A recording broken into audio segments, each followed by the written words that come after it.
నిండా మునిగిపోయి దివాలా తీసే పరిస్థితి నుంచి మార్వెల్ ఎలా కోలుకుంది? సింపుల్‌గా చెప్తా వచ్చేయండి. 1996లో మార్వెల్ మొత్తం దివాలా తీసే పరిస్థితికొచ్చేసింది. $700 మిలియన్ అప్పు అంటే మన భారతదేశ కరెన్సీలో 6,208 కోట్ల అప్పులో మునిగిపోయింది. వాళ్ళ కామిక్ బుక్ సేల్స్ అన్నీ పడిపోయాయి. వాళ్ళ సూపర్ హీరో క్రేజ్ తగ్గిపోయింది. వాళ్ళు బతకడానికి వాళ్ళ సూపర్ హీరో క్యారెక్టర్స్‌ని అమ్ముకునే పరిస్థితికొచ్చారు. 'స్పైడర్ మ్యాన్', 'ఎక్స్-మెన్' లాంటి క్యారెక్టర్స్‌ని అమ్మేసుకున్నారు. 'హల్క్ అండ్ ఫెంటాస్టిక్ ఫోర్' లాంటి క్యారెక్టర్ యొక్క రైట్స్ వేరే కంపెనీకి ఇచ్చుకున్నారు. ఆల్మోస్ట్ చాలా మంది సూపర్ హీరో క్యారెక్టర్స్ మీద వీళ్ళకున్న రైట్ అనేది పోగొట్టుకున్నారు. వాళ్ళ స్టాక్ వాల్యూ కూడా $35 నుంచి $2కి పడిపోయింది. వీళ్ళని రిటైలర్స్ కూడా వదిలేశారు. ఫ్యాన్స్ కూడా హోప్ వదిలేసుకున్నారు. ఇక మార్వెల్ పని అయిపోయిందని అందరూ అనుకున్నారు. కానీ అప్పుడు అవి ఎరాడ్ అనే ఒక టాయ్ ఎగ్జిక్యూటివ్ వీళ్ళకొక ఐడియా ఇచ్చాడు. మీ సూపర్ హీరో క్యారెక్టర్స్‌ని ఎందుకు హాలీవుడ్‌కి అమ్ముకుంటున్నారు? అమ్ముకోకండి. మీరే హాలీవుడ్ అవ్వండి అని ఒక సజెషన్ ఇచ్చాడు. దీన్ని అందరూ పిచ్చితనం అనుకున్నారు. మార్వెల్ ఏమీ ఒక స్టూడియో కాదు. ఇక్కడ యాక్టర్స్ లేరు, డైరెక్టర్స్ లేరు, డిస్ట్రిబ్యూషన్ లేదు. ఆఖరికి డబ్బులు కూడా లేవు. కానీ ఎలాగోలాగా ఆర్ఆర్ వీళ్ళని కన్విన్స్ చేశాడు. ఒక చిన్న మూవీ ఒక కొత్త క్యారెక్టర్‌తో తీయండి అన్నాడు.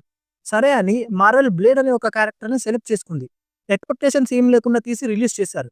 $45 మిలియన్ అంటే 400 కోట్ల బడ్జెట్‌తో తీసిన ఈ సినిమా $131 మిలియన్ అంటే 1,664 కోట్లు కలెక్ట్ చేసి ఒక బిగ్గెస్ట్ హిట్‌గా నిలిచింది. కల్ట్ ఫాలోయింగ్ తెచ్చింది. మార్వెల్ అనేది బిగ్ స్క్రీన్ మీద కూడా వర్క్ అవుతుందని ఒక ధైర్యం ఇచ్చింది. ఆ తర్వాత 2000లో 'ఎక్స్-మెన్', 2002లో 'స్పైడర్ మ్యాన్' తీశారు. కానీ వీటి ద్వారా మార్వెల్‌కి తక్కువగా డబ్బులొచ్చాయి. ఎందుకంటే ఈ మూవీ రైట్స్ అనేది అప్పటికే మార్వెల్ దగ్గర లేవు.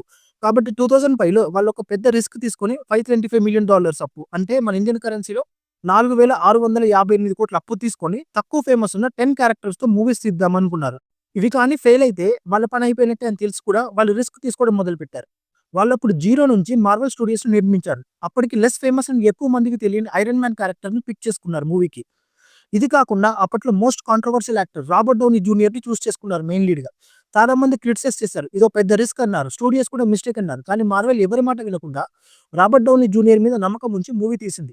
లాస్ట్‌కి ఆ మూవీ 2008లో రిలీజ్ అయింది. $585 మిలియన్ కలెక్ట్ చేసింది. అంటే అక్షరాల 5,189 కోట్లు కలెక్ట్ చేసి బిగ్గెస్ట్ హిట్‌గా నిలిచింది. ఐరన్ మ్యాన్ క్యారెక్టర్ ప్లే చేసిన రాబర్ట్ డౌనీ జూనియరే రియల్ ఐరన్ మ్యాన్ అని ఫ్యాన్స్ ఫీల్ అయ్యారు. బాగా కనెక్ట్ అయ్యారు. అదే కాకుండా ఈ మూవీలో లాస్ట్‌లో వచ్చే పోస్ట్ క్రెడిట్ సీన్స్ అనేది ఫ్యాన్స్‌కి ఇంకా ఇంట్రెస్ట్ కల్పించింది. నిక్ ఫ్యూరీ అలా నడుచుకుంటూ వచ్చి I am here to talk about Avengers Initiative అనే ఒక్క లైన్‌తో మార్వెల్ సినిమాటిక్ యూనివర్స్‌ని స్టార్ట్ చేశాడు.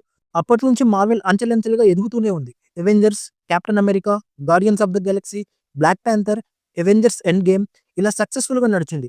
100 కోట్ల మంది ఫ్యాన్స్‌ని, లక్షల కోట్ల డబ్బును సంపాదించుకుంది. 2009లో డిస్నీ మార్వెల్‌ని $4 బిలియన్ అంటే 35,490 కోట్లకు కొన్నది. ఇప్పుడు దీని విలువ 4,78,000 కోట్లు అంటే $54 బిలియన్. ఒకప్పుడు నిండా మునిగిపోయిన మార్వెల్ ఇప్పుడు ఇలా నిలిచింది. దీనిపైన మీ ఒపీనియన్ ఏంటో కామెంట్ చేయండి. మీ ఫేవరెట్ సూపర్ హీరో ఎవరో కూడా కామెంట్‌లో మెన్షన్ చేయండి. అలాగే వీడియోని లైక్ చేయండి, మన ఛానెల్‌ని సబ్స్క్రైబ్ చేయండి, మీ ఫ్రెండ్స్‌తో షేర్ చేయండి.